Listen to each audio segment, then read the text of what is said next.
안녕하세요. 저는 이영순이라고 합니다. 정말 어처구니 없던 제 이야기 좀 들어주세요. 아들이 제 등을 떠밀어 생애 처음으로 떠났던 해외여행이었습니다. 한 달이라는 시간이 꿈처럼 흘러갔어요.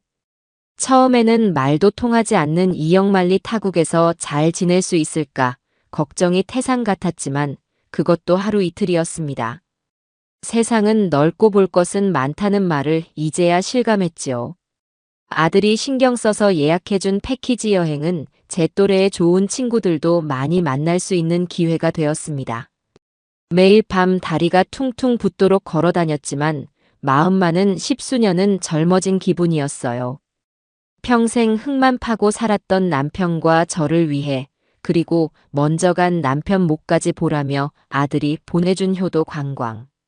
그 마음이 고마워서라도 한 곳이라도 더 눈에 담고 하나라도 더 맛있는 음식을 먹으려 애썼습니다.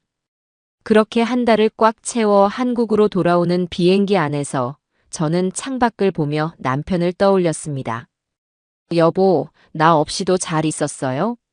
당신이 살아생전 그렇게 보고 싶어 하던 에펠탑도 보고 융프라우의 만년설도 밟아봤어. 당신이랑 같이 왔으면 얼마나 좋았을까. 눈시울이 뜨거워졌지만 금세 미소를 지었습니다. 지금쯤 우리 아들 만석이가 그리고 며느리 주연이가 공항에 마중 나와 있을 테니까요. 아이들 앞에서 눈물 보이는 늙은 어미가 되고 싶지는 않았습니다. 공항의 공기는 익숙하면서도 낯설었어요. 한 달 만에 밟는 내 나라 땅인데도 말입니다.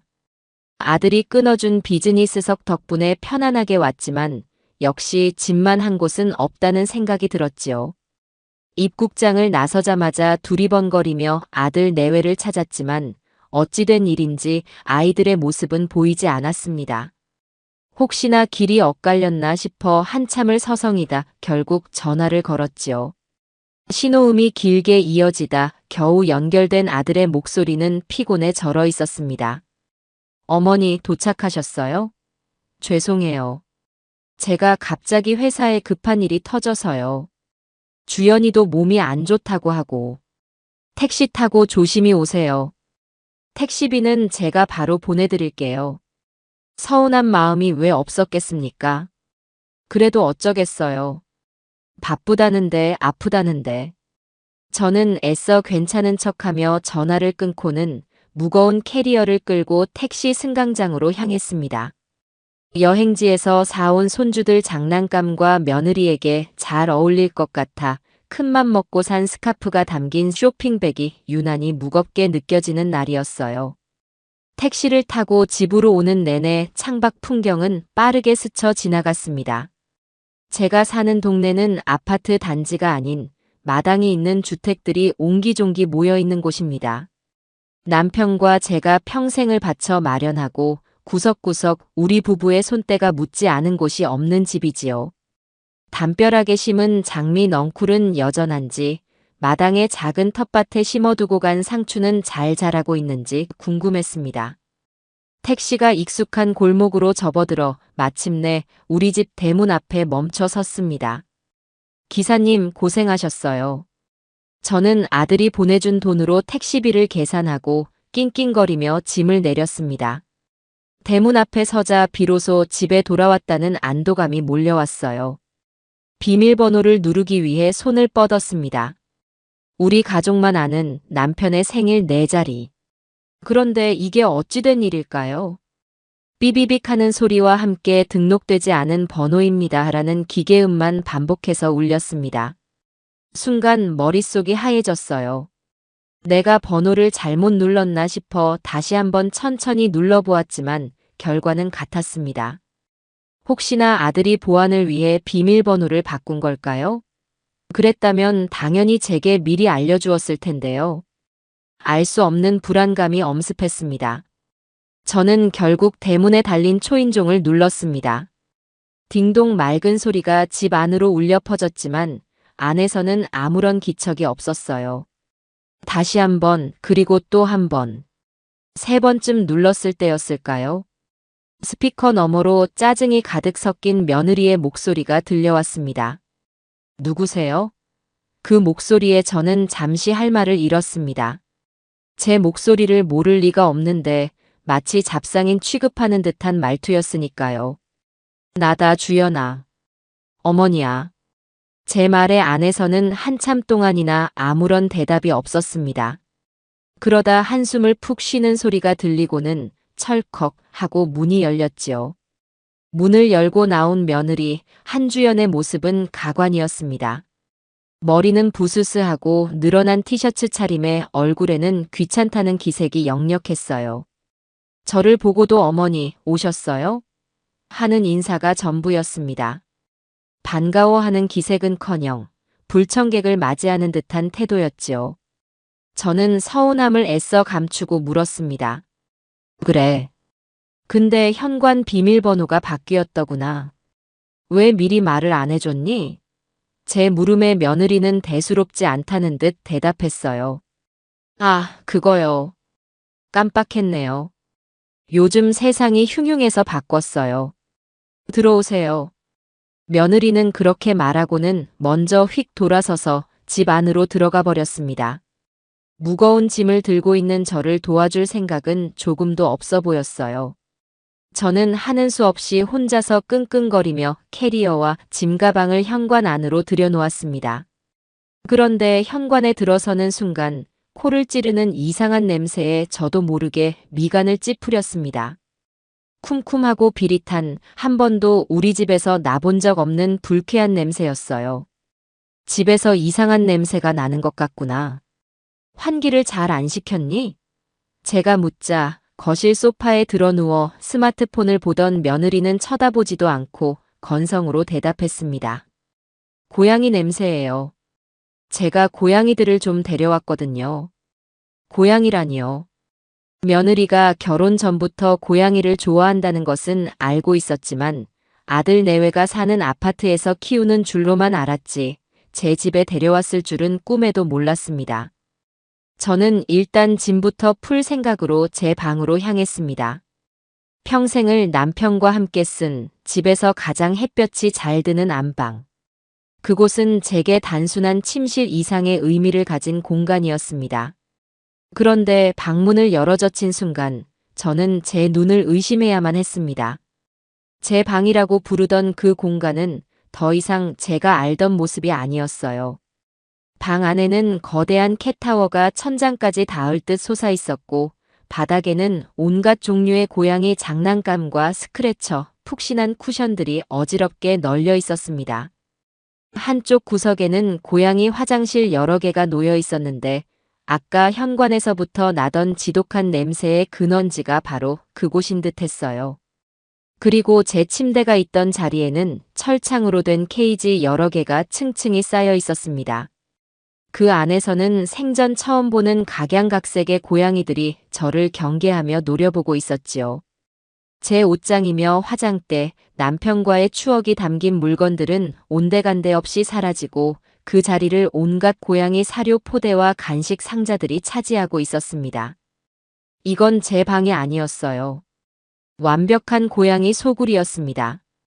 저는 너무나 큰 충격에 한동안 그 자리에 못 박힌 듯 서 있었습니다. 머릿속이 윙윙 울리고 심장이 발끝으로 곤두박질 치는 기분이었어요. 이게 대체 무슨 상황인지, 내가 지금 꿈을 꾸고 있는 건 아닌지 분간이 되지 않았습니다. 주연아, 이게 다 뭐냐? 내 방이 왜 이 모양이야? 제 고함 소리에 며느리가 그제야 어슬렁거리며 방 앞으로 다가왔습니다. 그리고는 방 안을 한번 쓱 훑어보더니 뭐가 문제냐는 듯한 표정으로 저를 쳐다보며 말했어요. 뭐가요? 아, 고양이들 때문에 놀라셨구나. 애들이 좀 많죠? 그 태연한 태도에 저는 기가 막혀 말이 나오지 않았습니다. 저는 떨리는 손으로 방 안을 가리키며 물었습니다. 내 가구들은 다 어디 갔어? 내 옷이며 이불이며 내 물건들은 다 어디다 치운 거냐고. 제 절규에 가까운 외침에도 며느리는 눈 하나 깜짝하지 않았습니다.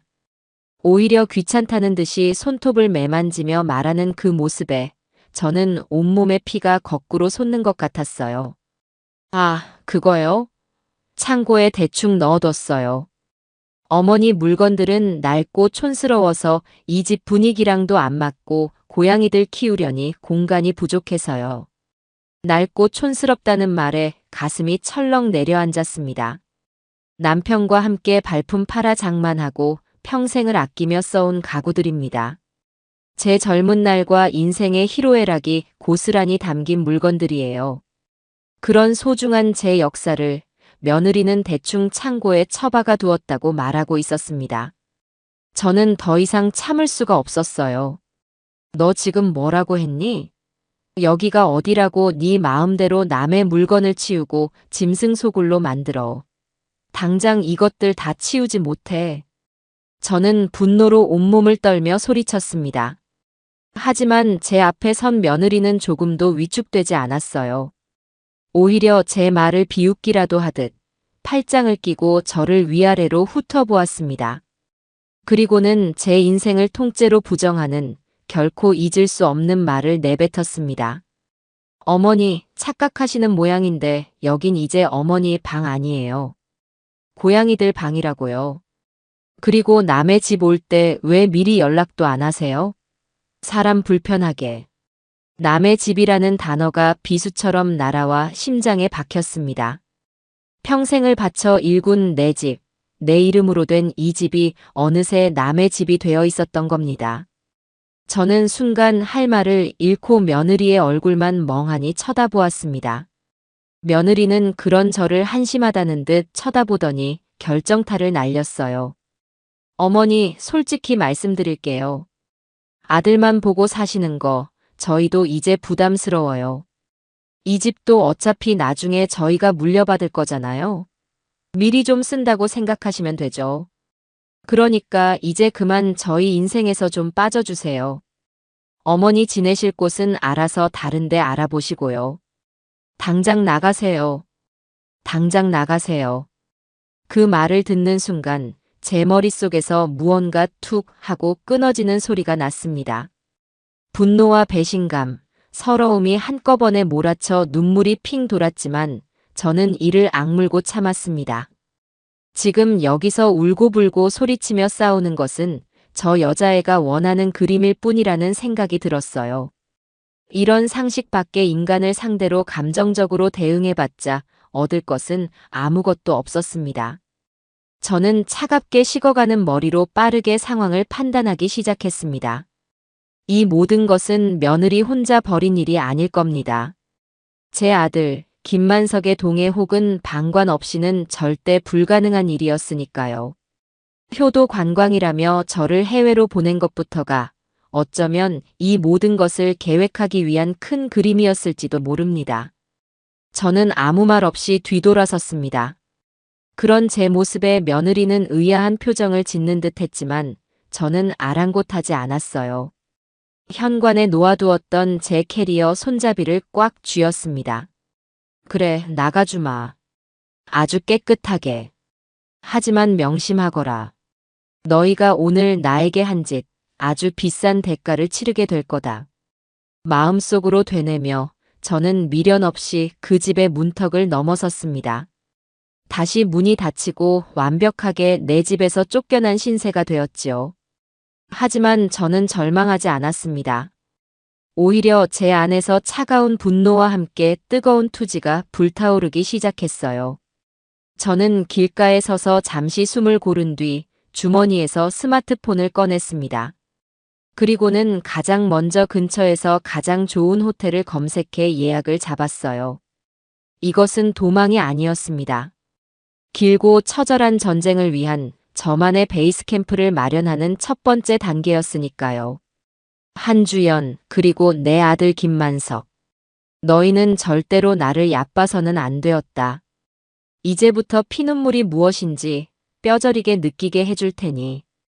저는 택시를 잡기 위해 큰 길로 걸음을 옮기며 조용히 복수의 칼날을 갈기 시작했습니다. 호텔 스위트룸의 창문으로 서울의 야경이 그림처럼 펼쳐져 있었습니다. 남편과 사별하고 아들 내외와 함께 살기 시작한 이후로는 단 한 번도 혼자만의 시간을 가져본 적이 없었는데 아이러니하게도 제 집에서 쫓겨난 지금에서야 비로소 오롯이 저 혼자만의 공간과 시간을 갖게 되었네요. 푹신한 소파에 몸을 묻고 있자니 헛웃음이 나왔습니다. 이건 슬픔이나 절망과는 다른 감정이었어요. 오히려 제 안의 모든 감각이 맑고 차갑게 깨어나는 기분이었습니다. 늙었다고 생각했는데 아직 제 심장은 이렇게나 뜨겁게 뛰고 있었던 겁니다. 저는 룸서비스로 따뜻한 차 한 잔을 시키고 앞으로의 계획을 정리하기 위해 머릿속을 가다듬기 시작했습니다.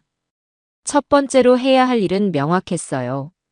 아들, 김만석의 진짜 속내를 확인하는 것이었습니다. 며느리 혼자서 이 모든 일을 벌였다고는 도저히 생각할 수 없었으니까요. 저는 잠시 숨을 고른 뒤 스마트폰을 들어 아들의 번호를 눌렀습니다. 신호음이 몇 번 울리고 나서야 아들이 전화를 받았습니다. 목소리에는 피곤함과 약간의 경계심이 묻어 있었지요. 어머니, 호텔에는 잘 들어가셨어요? 방은 마음에 드시고요? 다정한 척 물어오는 그 목소리가 역겨웠지만 저는 아무것도 모르는 어미의 목소리를 연기했습니다. 그럼 아주 좋구나. 방이 너무 넓어서 나 혼자 쓰기에는 아까울 정도야. 그런데 만서가 집에 무슨 일이 있는 거니? 주연이가 나를 보자마자 나가라고 하더구나. 내 방은 고양이들로 가득 차 있고. 이게 다 어떻게 된 일인지 엄마는 도무지 이해가 안 가서 말이다. 제 질문에 아들은 잠시 침묵했습니다. 그 짧은 순간 저는 아들이 머릿속으로 필사적으로 변명거리를 찾고 있다는 것을 직감할 수 있었어요. 이윽고 들려온 아들의 대답은 제 예상에서 한치도 벗어나지 않았습니다. 아, 그거요. 어머니, 일단 오해는 마세요. 주연이가 동물을 워낙 좋아하잖아요. 특히 버려진 고양이들 보면 그냥 지나치지를 못하는 성격이라. 여기저기서 아픈 애들, 딱한 애들 하나둘씩 데려오다 보니 그렇게 됐어요. 어머니 방이 햇볕도 잘 들고 하니까 요양하는 애들한테 좋을 것 같아서 잠시만 쓰자고 한 건데 어머니가 갑자기 오시는 바람에 저희도 좀 당황해서요. 참으로 기가 막힌 변명이었습니다. 제 방을 짐승 소굴로 만들어 놓고는 그 이유가 며느리의 착한 심성 때문이라는군요. 저는 화가 치밀어 오르는 것을 꾹 참고 다시 물었습니다. 그래서 내 물건들은 다 어디다 치운 거니? 그리고 현관 비밀번호는 왜 바꾼 거고? 엄마한테 말 한마디 없이 이 모든 일을 벌인 이유가 대체 뭐냐는 말이다. 제 목소리가 조금 날카로워지자 아들의 목소리에도 은근한 짜증이 섞이기 시작했습니다. 어머니, 좀 이해해 주시면 안 돼요? 주연이가 좋은 일 하는 거잖아요. 어머니 물건들은 창고에 잘 모셔뒀어요. 비밀번호는 주연이가 고양이들 때문에 낯선 사람들이 드나드는 게 불안하다고 해서 바꾼 거고요. 저희도 조만간 어머니께 다 말씀드리고 근처에 지내실 만한 작은 방 하나 얻어드리려고 했어요. 이렇게 갑자기 들이닥치실 줄은 몰랐죠. 들이닥쳤다는 표현에 저는 더 이상 아들에게 기대할 것이 아무것도 없음을 깨달았습니다. 아들은 처음부터 끝까지 제 아들이 아닌 한주연의 남편일 뿐이었습니다. 저를 집에서 내쫓을 계획을 세우고 실행에 옮긴 공범이었던 겁니다. 작은 방 하나 얻어준다는 말은 마치 적선하듯 들려왔어요. 제 평생이 담긴 집을 송두리째 빼앗아 놓고는 고작 방 한 칸으로 저를 입막음하려 하다니. 저는 실망감을 넘어선 깊은 환멸을 느꼈습니다. 하지만 지금은 감정을 드러낼 때가 아니었지요. 저는 오히려 한없이 인자하고 모든 것을 이해한다는 듯한 목소리로 말했습니다. 그랬구나. 그런 깊은 뜻이 있는 줄도 모르고 엄마가 괜히 속상해했네. 주연이가 참 마음이 곱구나. 알겠다. 그럼 엄마는 당분간 여기서 지내고 있을 테니 너희는 편하게 있어라. 괜히 엄마 때문에 신경 쓰지 말고. 제 대답이 의외였는지 아들은 잠시 말을 더듬었습니다. 네. 아, 네, 어머니. 이해해 주셔서 감사해요. 역시 저희 어머니세요. 필요한 거 있으시면 언제든 말씀하시고요. 저는 그래 하고 짧게 대답하고는 전화를 끊었습니다. 스마트폰을 내려놓는 제 손이 부들부들 떨리고 있었어요. 아들과의 통화는 제게 한 가지 사실을 명확하게 알려주었습니다. 이것은 저 혼자만의 싸움이라는 것을요. 그리고 그 싸움에서 저는 절대로 져서는 안 된다는 것도 말입니다. 다음 날 아침, 저는 이른 시간부터 외출 준비를 했습니다. 어젯밤 내내 한숨도 자지 못했지만 정신은 오히려 맑았어요. 오늘의 목적지는 제 오랜 친구인 정 여사가 운영하는 부동산 사무실이었습니다. 정 여사는 이 동네에서만 30년 넘게 부동산을 해온 터줏대감으로 제 남편과도 막역한 사이였지요. 제가 이런 꼴을 당했다는 것을 알면 누구보다 제 일처럼 분노해 줄 사람이었습니다. 택시를 타고 도착한 부동산 사무실에서 정 여사는 저를 보자마자 버선발로 뛰어나왔습니다. 어머, 이 여사. 이게 얼마만이야? 해외여행은 잘 다녀왔어? 얼굴이 아주 폈네, 폈어. 하지만 제 얼굴에 드리워진 그늘을 금세 알아차리고는 표정이 굳어졌습니다. 그런데 무슨 일 있어? 안색이 왜 이렇게 안 좋아? 저는 정 여사가 내어준 따뜻한 쌍화차를 한 모금 마시고 그간의 일을 차분히 털어놓았습니다. 제 이야기가 진행될수록 정 여사의 얼굴은 경악으로 물들어갔어요. 세상에 이런 경우가 어디 있어? 자기 집에서 쫓겨나다니 말이나 되는 소리야? 그 며느리라는 여자는 제정신이야? 아니, 그보다 자네 아들은 대체 뭘 하고 있었던 건데? 정 여사는 제 손을 잡고 연신 분통을 터뜨렸습니다. 저는 그저 씁쓸하게 웃으며 말했지요. 아들도 한통 속인 것 같아. 그러니 나더러 작은 방을 얻어주겠다는 소리를 하지. 제 말에 정 여사는 책상을 쾅 내리쳤습니다. 이것들이 아주머니를 뭘로 보고. 이 여사, 정신 똑바로 차려야 해. 이런 일은 감정적으로 해결하면 절대 안 돼. 법대로 아주 냉정하게 처리해야 한다고. 역시 전문가는 달랐습니다. 제가 듣고 싶었던 말이 바로 그것이었어요. 정 여사는 즉시 컴퓨터를 켜서 무언가를 분주하게 확인하기 시작했습니다. 그리고는 프린터에서 출력된 종이 한 장을 제 앞에 내밀었어요. 부동산 등기부등본이었습니다. 이거 봐. 이 집은 토지부터 건물까지 융자 하나 없이 전부 이 여사 당신 이름으로 되어 있는 완벽한 당신 재산이야. 아들이고 며느리고 법적으로는 당신 집에 무단으로 거주하고 있는 거나 마찬가지라고. 그놈들이 그걸 모를 리가 없을 텐데 대체 무슨 배짱으로 저러는 건지 모르겠네. 등기부등본에 선명하게 찍힌 제 이름을 보자 비로소 마음이 조금 놓이는 듯 했습니다. 정 여사는 말을 이었습니다. 그러니까 지금부터가 중요해. 섣불리 찾아가서 깽판 치거나 싸우지 마.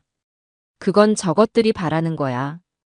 늙은 시어머니가 와서 행패 부린다고 동네방네 떠들고 다니면 당신만 이상한 사람 되는 거라고.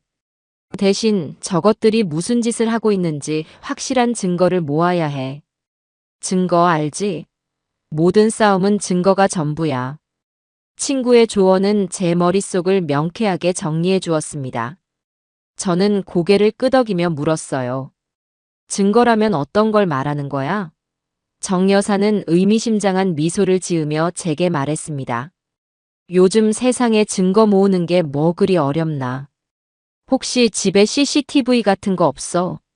정 여사의 그 한마디에 제 머릿속에 번개처럼 스치는 것이 있었습니다. 바로 해외여행을 떠나기 직전 현관 안쪽에 설치해둔 작은 실내용 CCTV였습니다.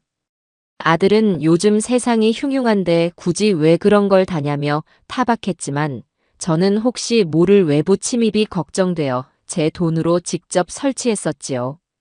그 카메라는 와이파이를 통해 제 스마트폰으로 실시간 확인이 가능하고 움직임이 감지될 때마다 클라우드 서버에 영상이 자동으로 저장되는 기능이 있었습니다. 저는 그 존재를 까맣게 잊고 있었던 겁니다. 저는 정 여사에게 그 사실을 말했고 우리는 즉시 호텔로 돌아왔습니다.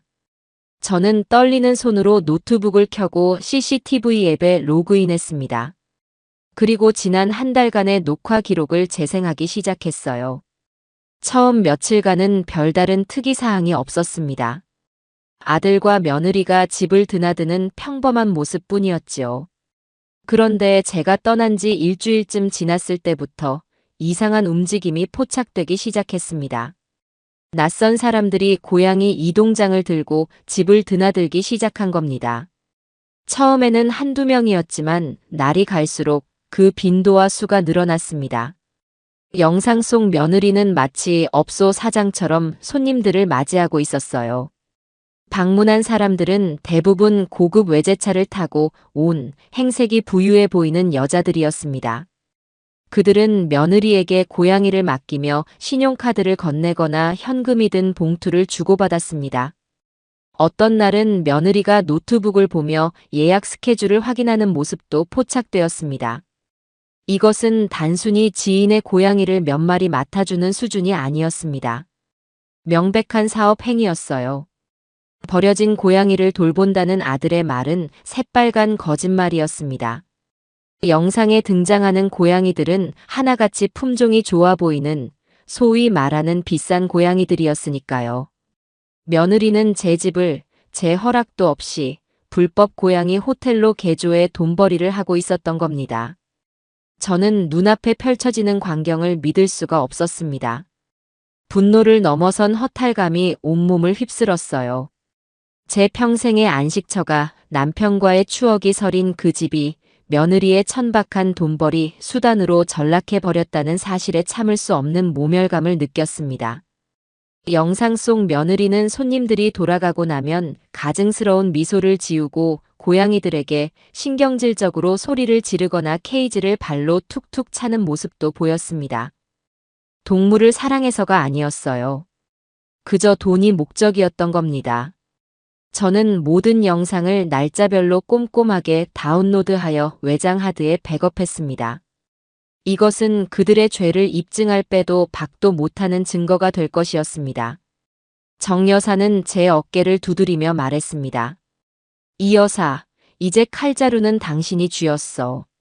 저것들을 어떻게 요리할지는 이제 당신 마음에 달린 거야.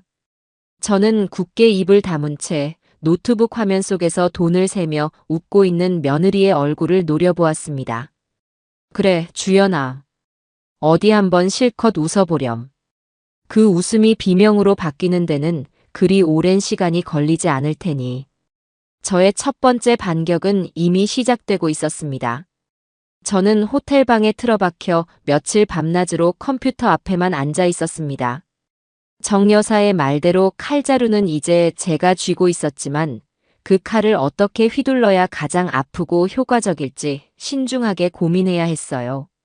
섣불리 날뛰었다가는 오히려 제 손만 베일 수 있었으니까요. 저들의 가장 약한 고리가 무엇일까?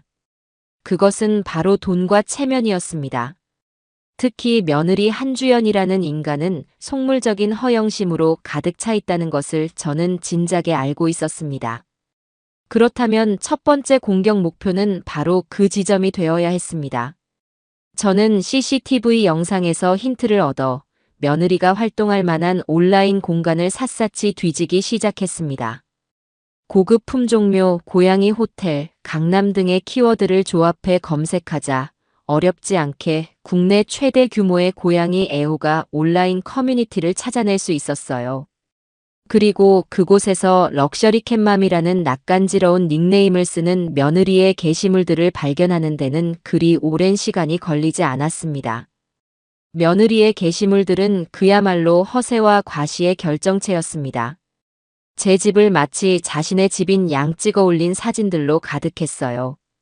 해외에 무기한으로 여행 떠나신 부자 시어머니께서 고양이를 사랑하는 저를 위해 집 전체를 리모델링해 주셨어요.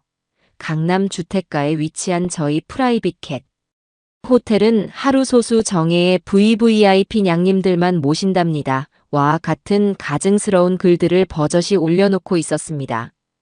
심지어 제 방을 찍은 사진 밑에는 가장 전망 좋은 이 방은 저희 호텔의 펜트하우스 스위트룸이에요. 최고급 자재로만 꾸몄답니다. 라는 설명을 덧붙여 놓았더군요. 그 글들을 읽는 내내 저는 구역질이 치밀어 오르는 것을 참아야 했습니다. 댓글에는 정말 대단하세요. 시어머니 복 받으셨네요. 저도 저희 냥이 한번 맡기고 싶어요. 와 같은 부러움과 찬사가 가득했습니다. 며느리는 이 거짓된 세상 속에서 여왕처럼 군림하며 자신의 허영심을 채우고 있었던 겁니다. 저는 이 모든 게시물과 댓글들을 하나도 빠짐없이 캡처해서 증거 폴더에 차곡차곡 저장했습니다. 그리고는 저 역시 그 커뮤니티의 진실의눈이라는 닉네임으로 조용히 가입했지요. 이제 무대는 완벽하게 준비되었습니다. 저는 며느리의 불법 사업에 치명타를 날릴 정교한 시나리오를 구상하기 시작했어요. 단순히 저 사람 사기꾼이다라고 외치는 것은 하수의 방법입니다. 사람들은 그런 직접적인 폭로에는 오히려 거부감을 느끼기 마련이니까요. 의심의 씨앗을 교묘하게 심어 그들이 스스로 무너지게 만들어야 했습니다. 저는 며느리의 고양이 호텔을 이용했던 불만 고객인 척 위장하기로 마음먹었습니다. 며칠간 커뮤니티의 글들을 정독하며 그들만의 용어와 분위기를 익혔고 마침내 디데이를 잡았습니다. 커뮤니티 활동이 가장 활발한 금요일 저녁 시간을 노려 저는 정성껏 작성한 장문의 후기 글을 게시했습니다. 제목은 강남 럭셔리 캣 호텔 이용 후기 솔직하게 남깁니다 였어요. 글의 시작은 칭찬으로 위장했습니다. 시설도 좋고 운영자님도 친절하신 것 같아 큰 기대를 하고 저희 아이를 맡겼습니다. 와 같이 말이지요. 하지만 중간부터 분위기를 서서히 반전시켰습니다.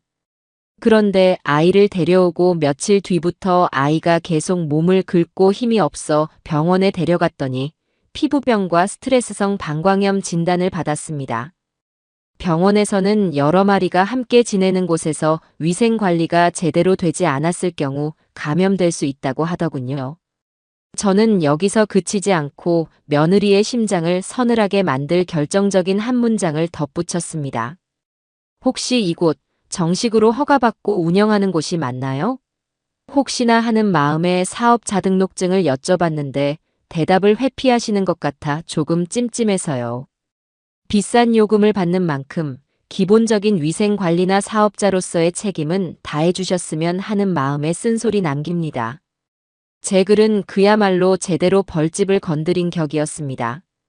게시물은 순식간에 수백 개의 댓글이 달리며 뜨거운 감자로 떠올랐어요. 처음에는 그럴 리 없다. 운영자님은 좋은 분이다라며 며느리를 옹호하는 댓글들이 달렸지만 제 글이 워낙 구체적이고 논리적이었기 때문에 사람들은 서서히 동요하기 시작했습니다. 어쩐지 현금 영수증을 안 해주시더라. 저희 애도 다녀온 뒤로 계속 설사를 했어요. 불법 영업이면 큰 문제 아닌가요? 와 같은 의심과 비난의 댓글들이 쏟아지기 시작했지요. 당황한 며느리는 이 글은 명백한 허위 사실이며 악의적인 비방입니다. 당장 글을 내리지 않으면 법적 조치를 취하겠습니다. 라는 댓글을 달았지만 오히려 불에 기름을 붓는 격이었습니다. 사람들은 왜 해명은 안 하고 협박부터 하시죠? 떳떳하면 사업자 등록증부터 인증하세요. 라며 더욱 거세게 며느리를 몰아붙였습니다. 며느리가 쌓아 올린 거짓의 성이 순식간에 무너져 내리는 순간이었어요. 온라인에서 소란을 피워놓은 저는 곧바로 다음 단계에 착수했습니다. 바로 공권력을 이용하는 것이었지요. 저는 익명으로 국민신문고를 통해 2건의 민원을 접수했습니다. 첫 번째는 관할 구청 위생과에 제 집 주소를 정확히 명시하여 불법 영업 행위에 대한 단속을 요청하는 민원이었습니다. 민원 내용에는 며느리가 온라인 커뮤니티에 올렸던 홍보 게시물 캡처본을 증거 자료로 첨부했어요. 두 번째 민원은 국세청에 접수했습니다. 역시 제 집 주소지를 사업장으로 하여 미신고 사업 및 현금 거래를 통한 탈세 혐의에 대한 조사를 요청하는 내용이었지요. 여기에는 CCTV 영상 속에서 며느리가 손님들과 현금 및 카드로 거래하는 장면들을 캡처하여 첨부했습니다. 이제 주사위는 던져졌습니다. 며느리는 곧 온라인에서의 평판 추락과 더불어 오프라인에서는 대한민국 행정기관의 무서움을 뼈저리게 체험하게 될 것이었습니다. 저는 민원 접수 완료 화면을 보며 차갑게 미소 지었습니다. 주연아, 게임은 이제부터 시작이란다. 네가 그토록 자랑하던 그 럭셔리 하우스가 이제 너의 발목을 잡는 거대한 덫이 될 테니 말이다. 며칠 뒤 제 계획은 한치의 오차도 없이 실행되기 시작했습니다. 월요일 오후 구청 위생과에서 나온 단속 공무원 2명이 제 집의 초인종을 눌렀습니다. 저는 호텔에서 CCTV를 통해 그 모든 상황을 실시간으로 지켜보고 있었지요. 화면 속 며느리는 누가 찾아왔는지 확인도 하지 않고 짜증 가득한 얼굴로 문을 열었다가 공무원들의 신분증을 보고는 새파랗게 질려버렸습니다. 무슨 일이시죠? 며느리의 목소리는 사시나무처럼 떨리고 있었어요. 공무원들은 딱딱한 말투로 말했습니다. 이곳에서 허가 없이 동물 위탁 관리업 영업을 한다는 민원이 접수되어 현장 확인차 나왔습니다. 협조해 주시죠. 공무원들이 집 안으로 들어서려고 하자 며느리는 필사적으로 문을 막아서며 소리쳤습니다. 아니에요. 오해예요. 그냥 친구들 고양이를 몇 마리 봐주는 것뿐이에요. 사업이라니요, 말도 안 돼요. 하지만 며느리의 어설픈 변명은 이미 수많은 증거 자료를 확보한 공무원들에게 통할 리 없었습니다. 공무원 중 한 명이 며느리가 온라인 커뮤니티에 올렸던 홍보글 프린트물을 보여주며 말했지요. VVIP 냥님들을 모시는 프라이빗 캣 호텔이라고 직접 홍보까지 하셨던데요. 이것도 친구들끼리의 농담이었습니까? 그야말로 빼도 박도 못하는 증거 앞에 며느리는 얼굴이 하얗게 질려 아무 말도 하지 못했습니다. 겁에 질린 며느리가 가장 먼저 한 일은 역시나 제 아들에게 전화를 거는 것이었어요. 며느리는 거의 울부짖다시피 하며 아들에게 상황을 설명했습니다. 여보, 어떻게 해? 구청에서 사람이 나왔어. 당장 와봐, 빨리. 전화를 받은 아들은 아마 하늘이 무너지는 심정이었을 겁니다. 30분도 채 되지 않아 회사에서 급하게 달려온 듯 넥타이가 삐뚤어진 아들이 헐레벌떡 집으로 뛰어들어왔습니다. 아들은 공무원들 앞에서 허리를 90도로 숙여가며 빌기 시작했습니다. 정말 죄송합니다. 저희 아내가 세상 물정을 잘 몰라서 실수를 한 것 같습니다. 절대 돈을 벌려고 한 게 아니고 좋은 마음으로 시작한 일인데 일이 이렇게 커질 줄 몰랐습니다. 한 번만 선처해 주십시오. 아들은 능숙한 사회생활로 다져진 언변으로 공무원들을 구슬리기 시작했어요. 간신히 공무원들을 돌려보낸 아들은 현관문이 닫히자마자 며느리에게 그동안 쌓였던 분노를 터뜨렸습니다. 너 미쳤어? 내가 그냥 친구들 고양이 몇 마리 봐주는 수준이라고 해서 믿었더니 이걸로 사업을 해? 온라인에 홍보까지 하면서. 네가 제정신이야. 아들의 고함 소리에 며느리도 지지 않고 악을 썼습니다. 뭐? 내가 미쳤어? 그럼 당신은 시어머니 하나 제대로 처리 못해서 이 사단을 만들어. 당신이 진작에 어머니 다른 데로 보내버렸으면 이런 일도 없었잖아. CCTV 스피커를 통해 들려오는 두 사람의 추악한 싸움을 지켜보며 저는 차갑게 웃었습니다. 제 예상대로 위기가 닥치자 두 사람은 서로를 탓하며 무너지기 시작한 겁니다. 한참을 싸우던 아들의 전화가 제게 걸려왔습니다. 저는 기다렸다는 듯이 전화를 받았지요. 수화기 너머로 들려오는 아들의 목소리는 분노로 가득 차 있었습니다. 어머니, 대체 무슨 짓이에요? 저희 집에 사람 보내서 신고한 거 어머니 맞죠? 저희 망하게 하려고 작정하셨어요? 저는 최대한 순진하고 놀란 목소리를 연기했습니다. 예, 만서가. 그게 무슨 소리니? 신고라니? 엄마는 아무것도 몰라. 대체 무슨 일이 있었던 거야? 제 태연한 반응에 아들은 잠시 할 말을 잃은 듯 했습니다. 저는 그 틈을 놓치지 않고 말을 이었습니다. 세상에 누가 너희를 신고했단 말이니? 엄마가 그래서 걱정했잖니. 그렇게 대놓고 장사하면 분명히 주변에서 시기하는 사람이 생길 거라고. 엄마는 그저 너희가 걱정돼서 그런다. 별일 아닌 거지. 잘 해결된 거 맞지? 저의 이 완벽한 연기에 아들은 완전히 속아 넘어간 듯 했습니다. 오히려 제게 화를 낸 것이 미안했는지 목소리가 한풀 꺾였어요. 아, 아니에요, 어머니. 제가 잠시 오해했나 봐요. 죄송해요. 전화를 끊은 아들은 다시 며느리에게 분노의 화살을 돌렸습니다. 꺼봐. 어머니는 아무것도 모르시잖아. 다 너가 일을 어설프게 벌여서 이 사달이 난 거라고. 며느리는 억울하다는 듯이 소리쳤지만 이미 상황은 아들에게 유리하게 돌아가고 있었습니다. 온라인 커뮤니티에서는 럭셔리 캣맘에 대한 비난 여론이 들끓고 있었고 악성 후기와 불법 영업 논란으로 인해 며느리의 고양이 호텔은 하루아침에 모든 예약을 취소당하는 신세가 되었습니다. 스트레스가 극에 달한 며느리는 매일같이 아들에게 짜증을 냈고 아들 역시 그런 며느리에게 지쳐갔습니다. 그들의 돈과 체면 그리고 서로에 대한 믿음이 동시에 무너져 내리고 있었지요. 저는 호텔방 소파에 편안히 기댄 채 그들이 자멸해가는 과정을 즐겁게 관람했습니다. 아직 진짜 복수는 시작도 하지 않았는데 말입니다. 이제 슬슬 다음 카드를 꺼내볼 시간이었습니다. 구청 공무원들이 다녀간 이후 아들 내외의 집은 그야말로 얼음장같이 차가워졌습니다. CCTV를 통해 들여다본 그들의 세상은 더 이상 사랑하는 부부의 공간이 아니었어요.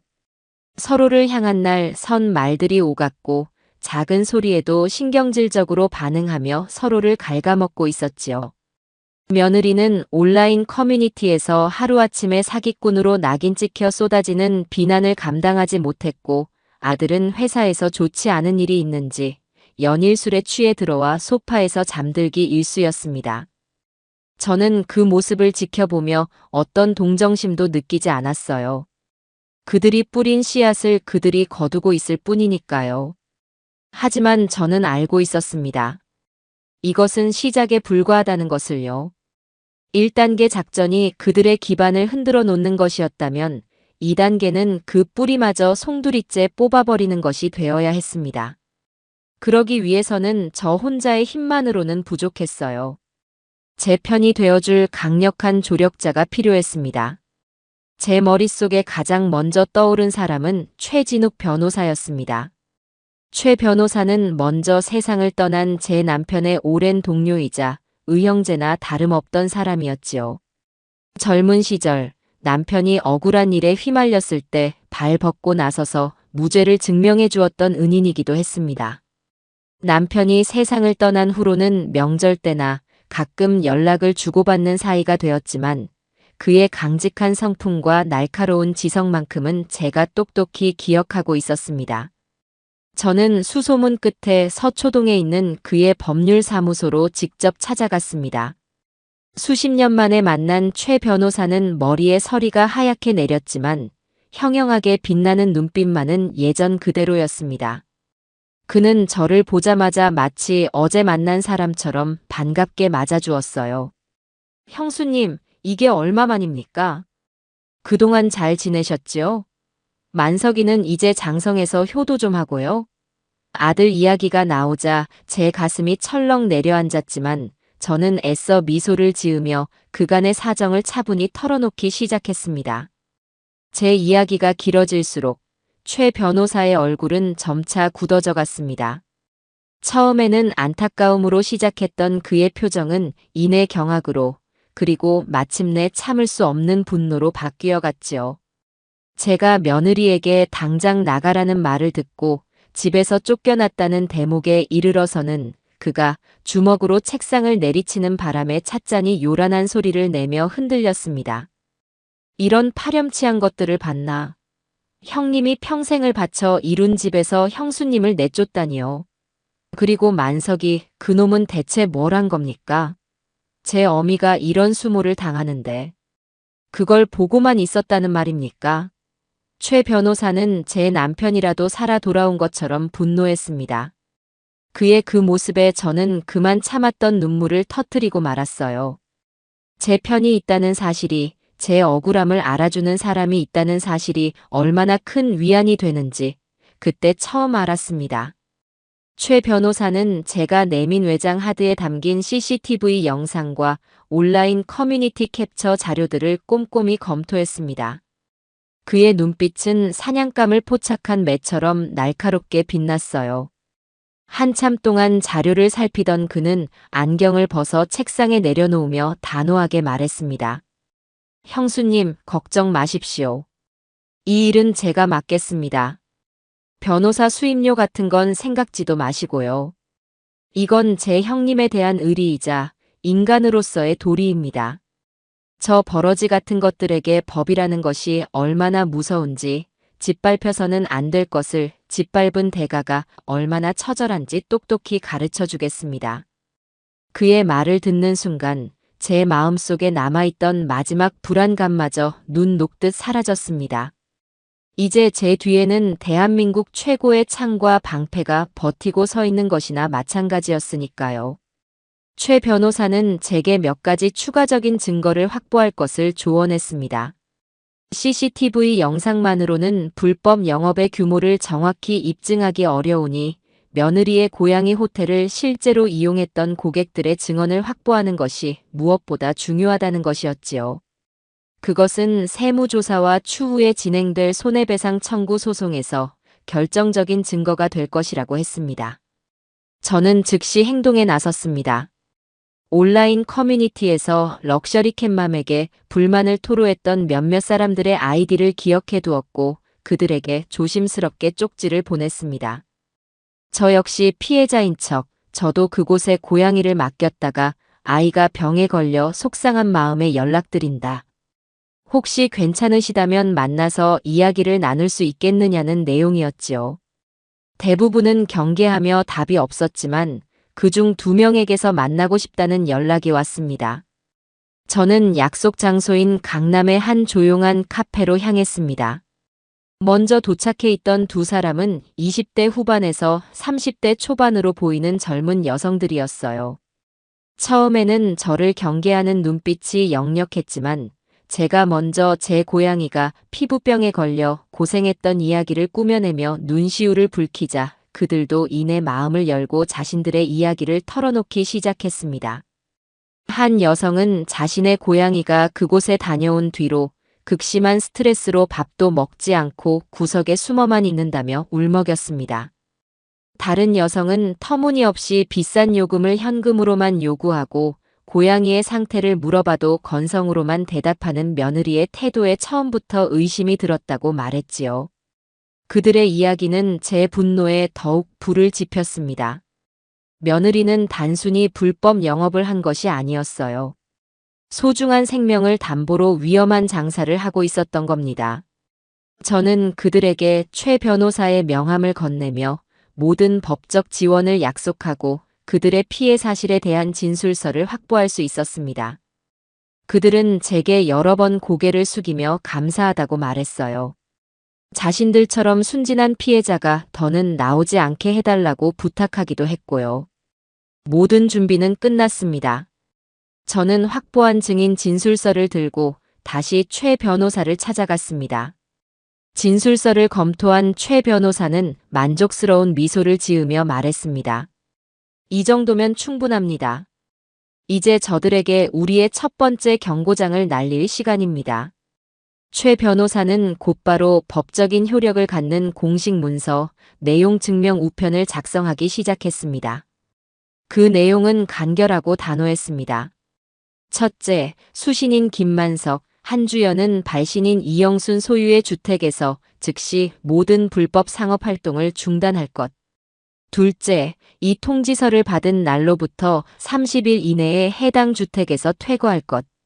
셋째, 만약 위 사항을 이행하지 않을 시 명도 소송을 포함한 모든 민형사상의 법적 조치를 취할 것임을 엄중히 경고한다.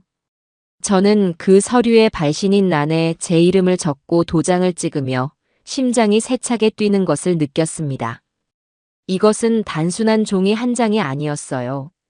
아들과 며느리의 안일한 세상에 종말을 고하는 저의 공식적인 선전포고였습니다. 며칠 뒤 우체국 집배원이 가져다준 등기우편을 받아든 며느리의 모습이 CCTV에 고스란히 잡혔습니다. 며느리는 봉투를 뜯어보고는 사색이 되어 그 자리에 주저앉았습니다. 잠시 후 퇴근하고 돌아온 아들 역시 그 서류를 읽고는 머리를 감싸 쥐었지요. 그들의 평화는 산산조각이 났습니다. 내용 증명이라는 네 글자가 주는 법적인 무게감은 구청 공무원의 방문과는 차원이 다른 공포였을 겁니다. 화면 속에서 두 사람은 서로에게 고함을 지르며 격렬하게 다투기 시작했습니다. 이게 다 너 때문이야. 네가 고양이로 돈 벌겠다고 설칠 때부터 내가 알아봤어. 뭐, 이제 와서 발 빼는 거야? 당신은 옆에서 돈 세면서 좋아했잖아. 당신이 시어머니 하나 제대로 구슬리지 못해서 이 꼴이 난 거라고. 저는 그 추악한 싸움을 냉정한 눈으로 지켜보았습니다.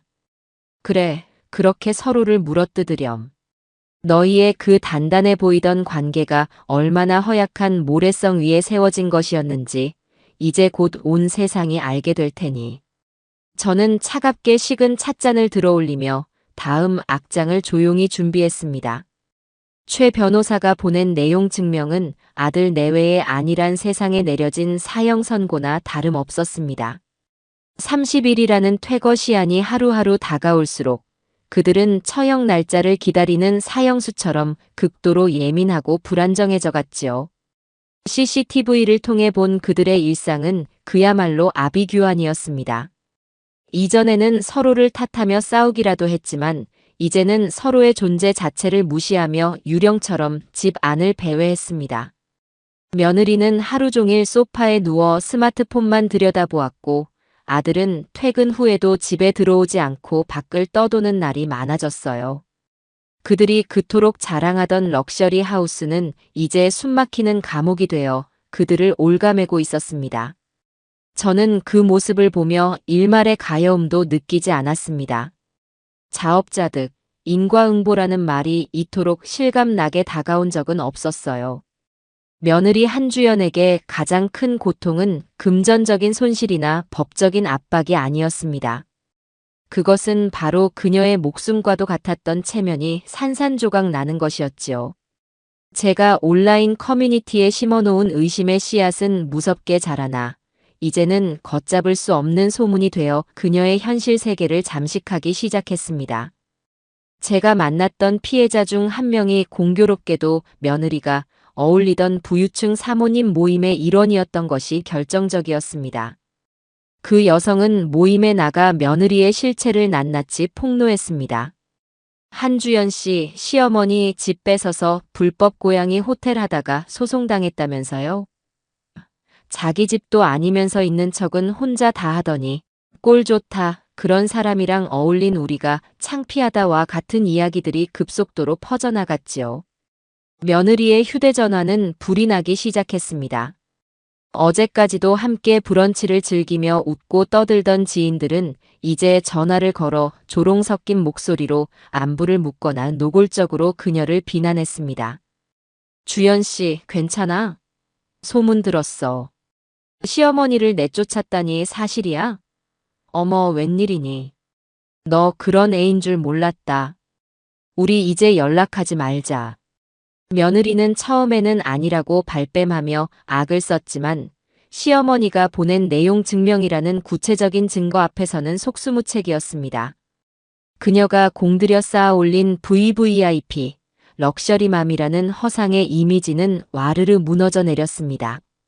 그녀의 사회적 세상은 그렇게 완벽하게 끝장나고 있었어요. CCTV 속 며느리는 전화를 받다 말고 휴대전화를 벽에 집어 던지며 발악하는 날이 많아졌습니다. 그 모습은 마치 독이 오른 코브라 같았지만 제 눈에는 그저 발가벗겨진 채 발버둥 치는 한 마리 가련한 벌레처럼 보일 뿐이었습니다. 사회적으로 매장당한 며느리는 그 모든 분노를 아들에게 쏟아냈습니다. 당신은 대체 뭐하는 인간인데 시어머니 하나 못 막아. 당신이 남자 구실만 제대로 했어도 내가 이런 창피를 당하지는 않았을 거 아니야. 돈. 당신이 벌어다 주는 돈이 이것밖에 안 되니까. 내가 이 짓이라도 해서 먹고 살려고 했던 거잖아. 이 무능한 인간아. 차마 입에 담지 못할 폭언들이 매일 밤 집안에 울려 퍼졌습니다. 아들 역시 지지 않고 맞섰지요. 뭐, 무능해. 너 같은 속물 허영 덩어리를 만족시키려면 대체 얼마나 벌어야 하는데. 네가 내 인생을 망쳤어. 너만 아니었으면 우리 엄마랑 나 아무 문제 없이 잘 살았을 거라고. 그들의 싸움이 극에 달했던 어느 날 밤, 저는 우연을 가장하여 그들의 이웃집에 사는 정 여사의 집에 들렀습니다. 담벼락 하나를 사이에 두고 아들 내외가 서로를 저주하며 싸우는 소리가 고스란히 들려왔습니다. 저는 정 여사가 내어준 시원한 매실차를 마시며 그들의 파멸 교향곡을 감상했지요. 압박감과 창피함에 더 이상 견딜 수 없었던 것일까요? 퇴거 시한을 불과 며칠 앞둔 어느 날 저녁 마침내 아들이 제가 머무는 호텔로 찾아왔습니다. 한 달여 만에 마주한 아들의 모습은 처참했습니다. 살은 헬쑥하게 빠지고 눈은 퀭했으며 값비싼 양복은 구겨져 초라해 보였습니다. 아들은 제 앞에 서서 한참을 머뭇거리다 어렵게 입을 열었습니다. 어머니 드릴 말씀이 있어서 왔습니다. 저는 아무 말 없이 소파에 앉아 아들을 쳐다보았습니다. 아들은 제 앞에 무릎을 꿇는 신용까지 하며 애원하기 시작했어요. 어머니, 제발 소송만은 취하해 주세요. 제가 다 잘못했습니다. 주연이도 지금 깊이 반성하고 있어요. 어머니 방, 당장 원상복구 해놓겠습니다. 깨끗하게 치우고 어머니 물건들 다 제자리로 돌려놓을게요. 그러니까 제발 제 체면도 좀 생각해 주세요. 회사에도 소문나면 저는 끝장입니다. 네. 저는 그 말을 듣고 실소를 터뜨릴 뻔했습니다.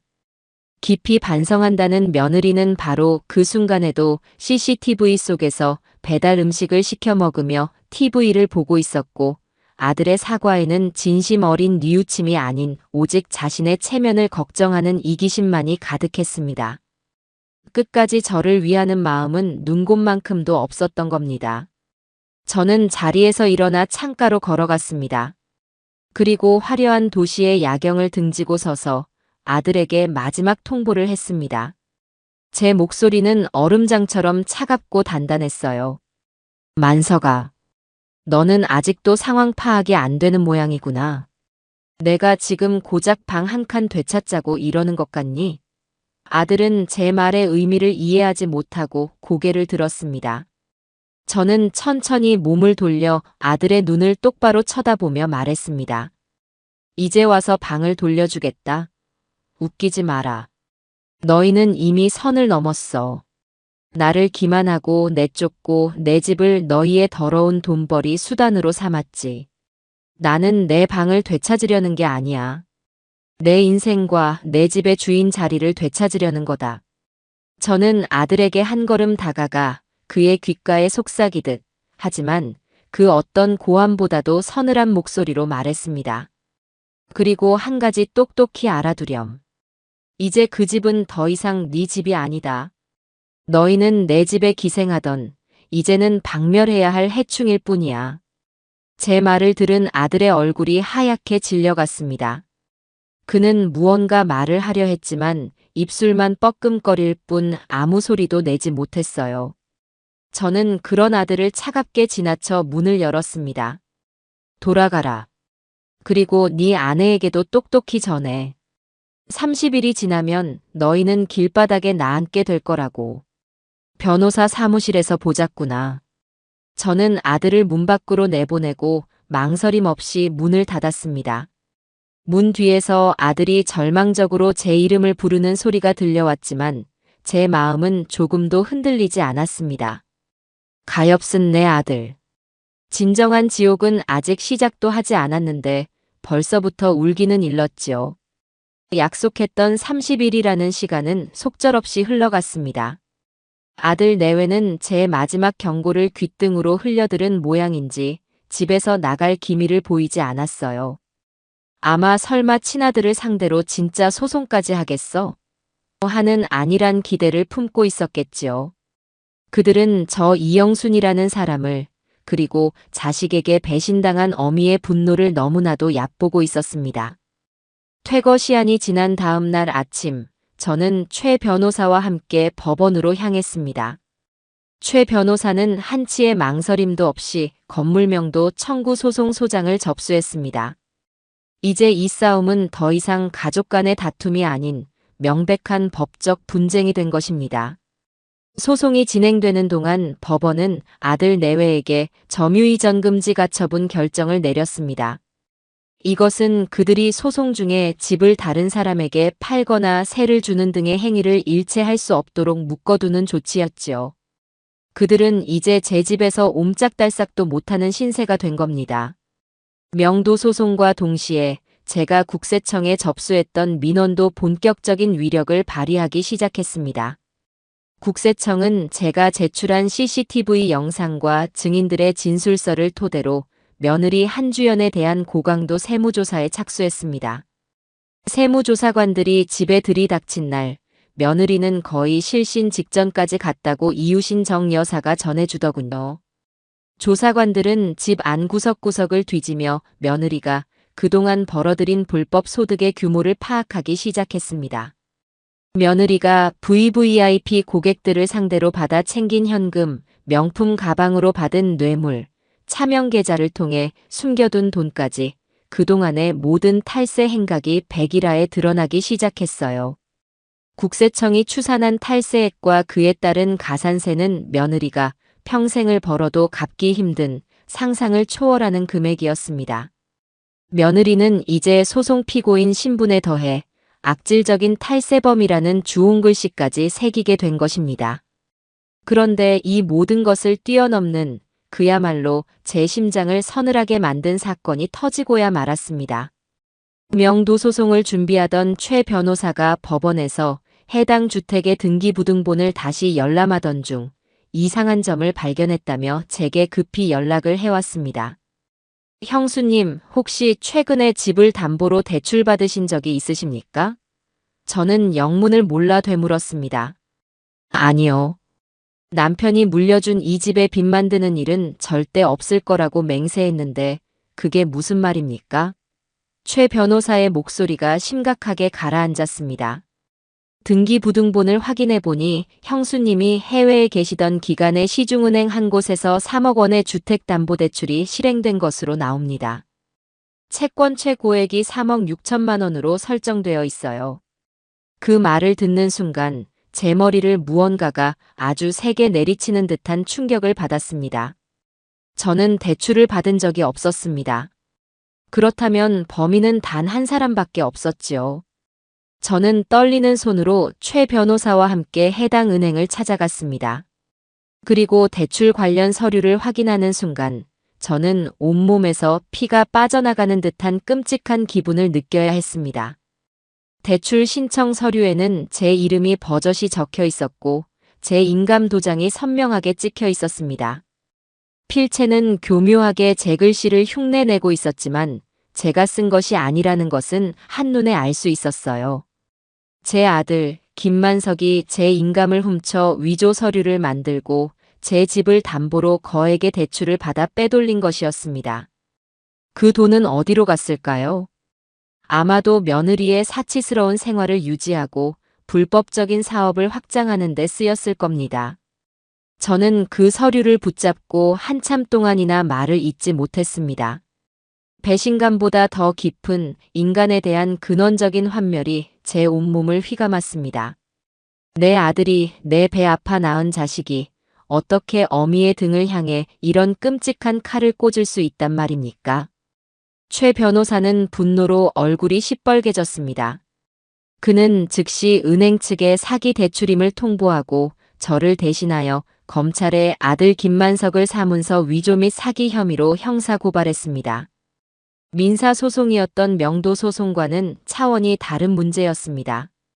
이제 아들은 전과자가 될 수도 있는 명백한 범죄자가 된 것입니다. 은행은 사기 대출 사실을 인지하자마자 즉각적인 조치에 들어갔습니다. 아들 부부 명의의 모든 예금 계좌를 동결시켜버렸고 대출금 회수를 위한 절차에 착수했습니다. 하루아침에 모든 돈줄이 막혀버린 겁니다. 그들에게는 재앙의 시작이었습니다. 당장 신용카드 대금과 할부금을 막을 길이 없어졌고 집으로 날아오는 것은 온갖 종류의 독촉장이었습니다. 그들의 몰락은 눈에 보일 정도로 빠르게 진행되었습니다. 어느 날 CCTV를 보니 며느리가 울면서 자신이 애지중지하던 명품 가방들을 바리바리 싸들고 나가는 모습이 보였습니다. 아마 중고 명품점에 헐값으로 팔아넘기러 가는 것이겠지요.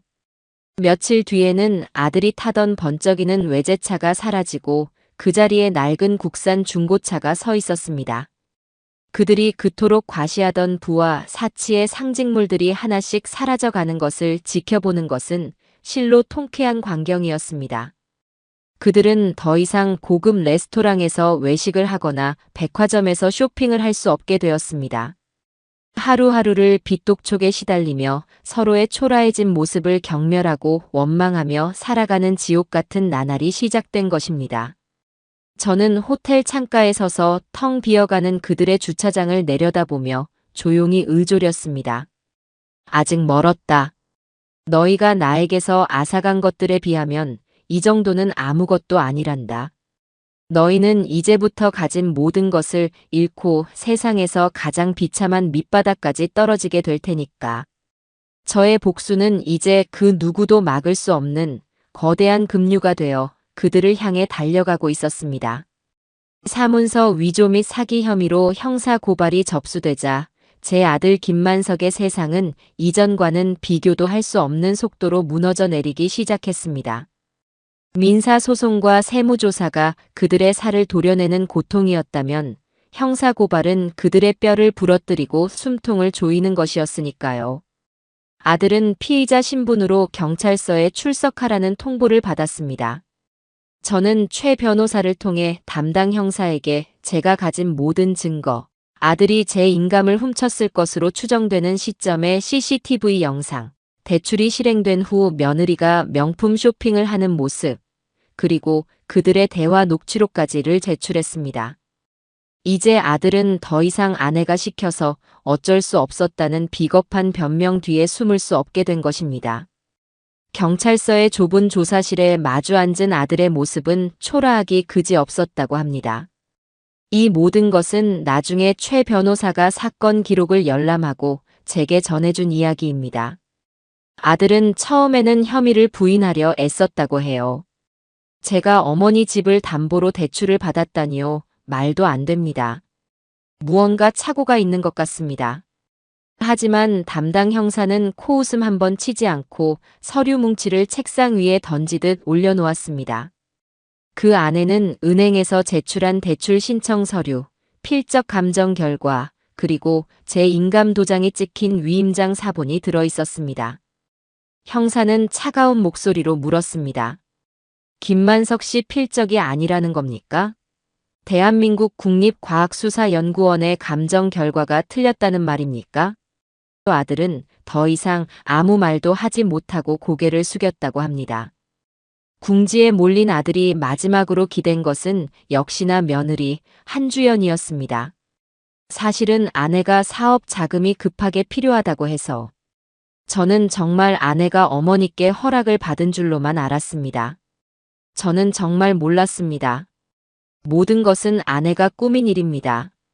자신의 죄를 아내에게 떠넘기려는 그 비겁한 모습에 담당 형사는 오히려 혀를 차며 결정적인 증거를 내밀었다고 해요. 그것은 며느리의 휴대전화를 디지털 포렌식으로 복원하여 찾아낸 그녀가 친구와 나눈 메신저 대화 내용이었습니다. 저는 그 내용을 전해 듣고 온몸의 피가 차갑게 식는 것을 느꼈습니다. 주연아, 네 남편은 네가 시어머니 인감 훔친 거 정말 몰라? 응, 우리 멍청한 남편은 내가 시키는 대로 도장만 찍어줬지. 자기가 지금 무슨 서류에 도장을 찍는지도 모를걸? 키읔. 대단하다 너.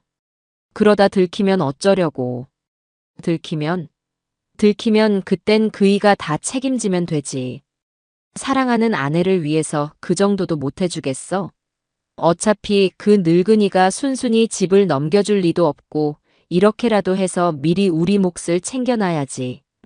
그러다 그이가 감옥이라도 가게 되면 이 집은 온전히 내 차지가 되는 거고. 완전 일석이조 아니야?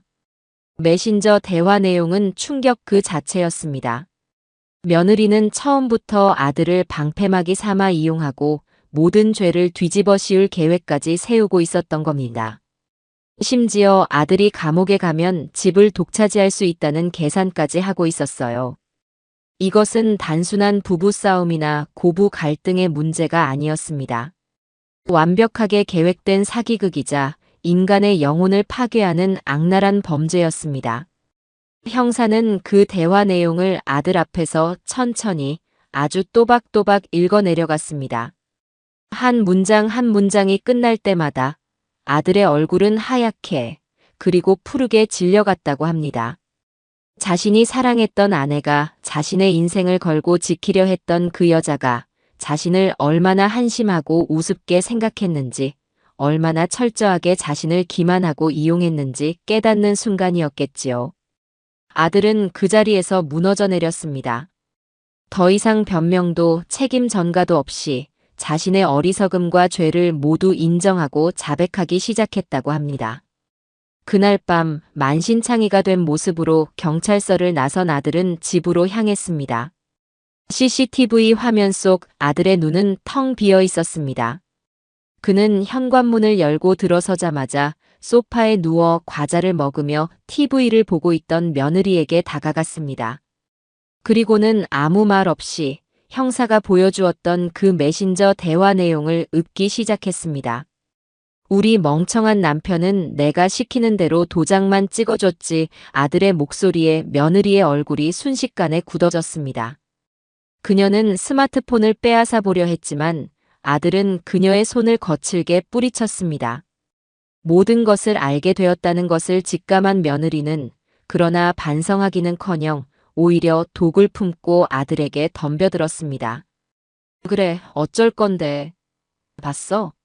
그래서 뭐.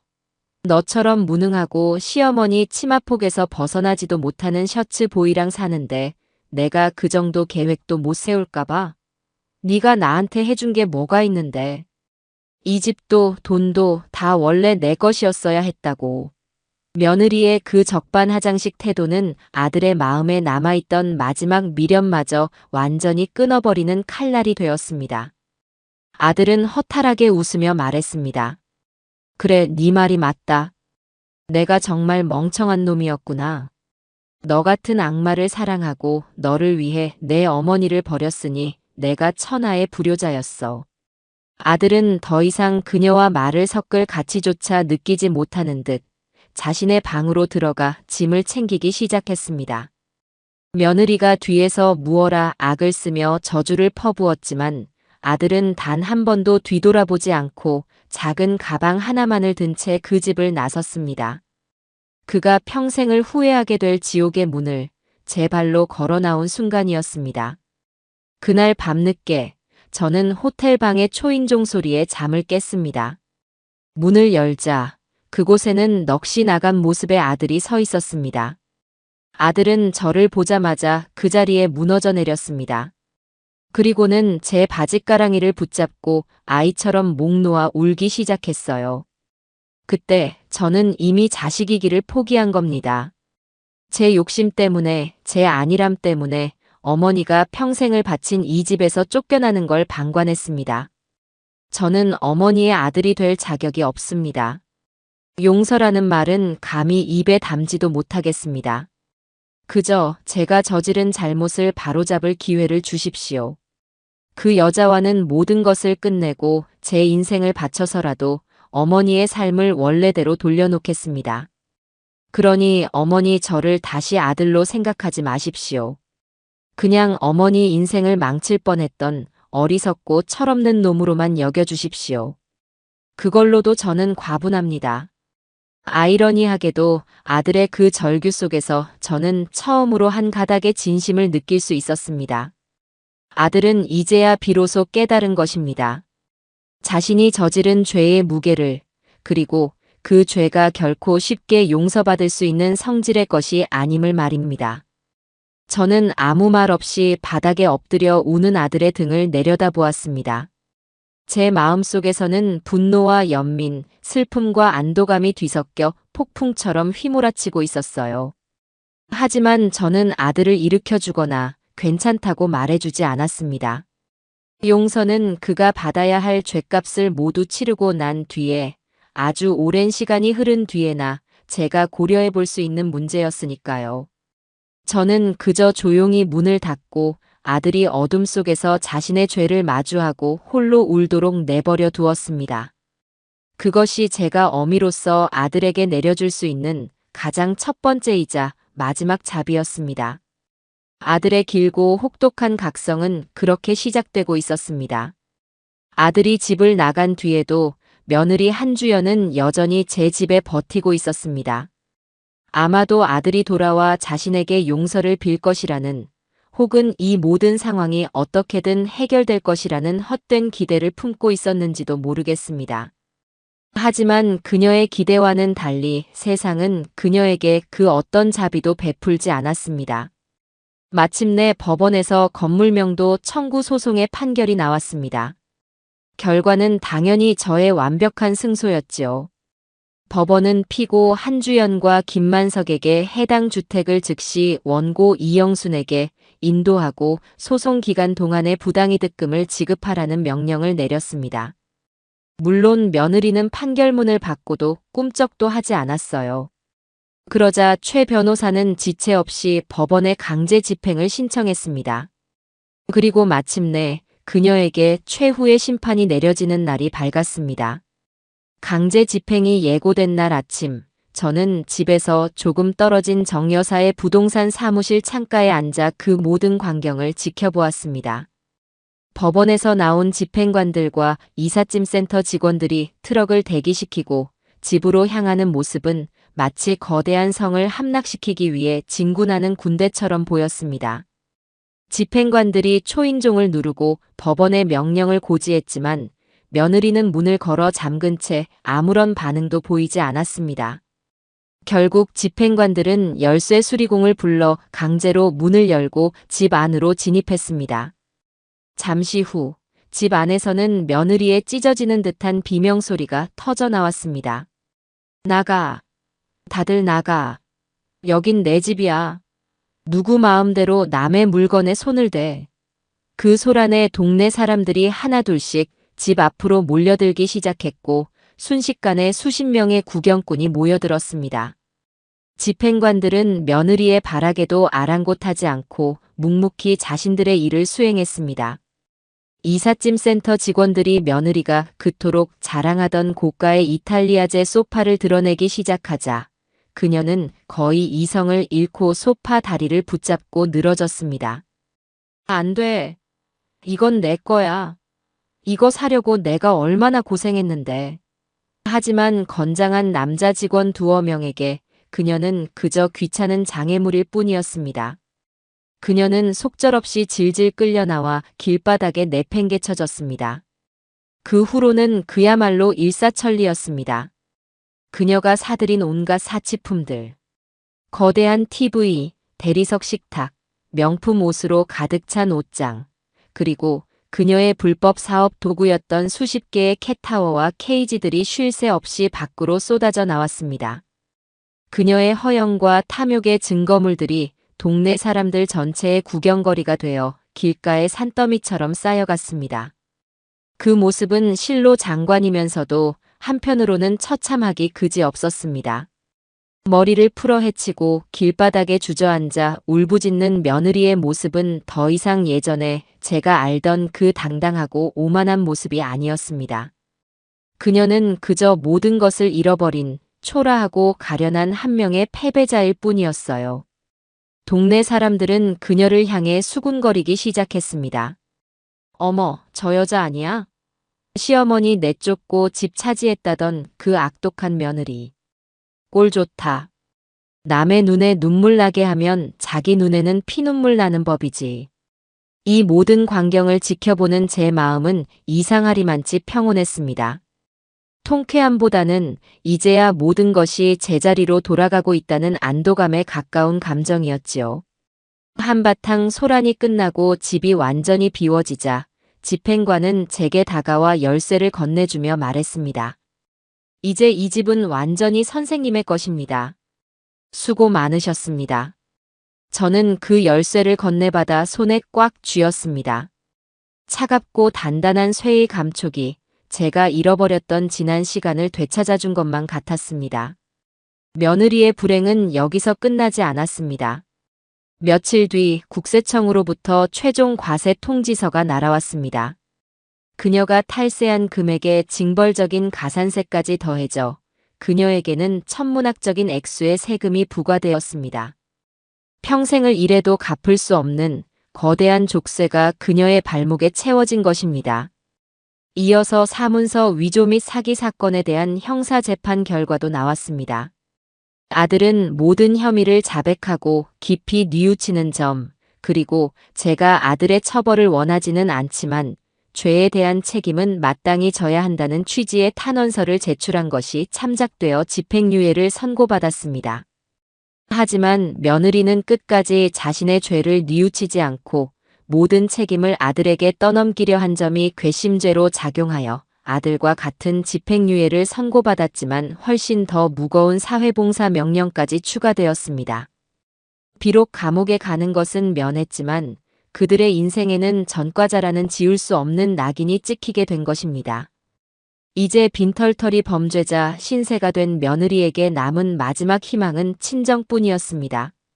그녀는 산더미처럼 쌓인 자기 짐 앞에서 넋을 놓고 있다가 결국 친정 부모에게 전화를 걸었습니다. 저는 그 모습을 멀리서 지켜보았습니다. 그녀는 울며불며 자신의 처지를 설명하고 도와달라고 애원하는 듯 했습니다. 하지만 수화기 너머로 들려온 친정 부모의 반응은 냉담했던 모양입니다.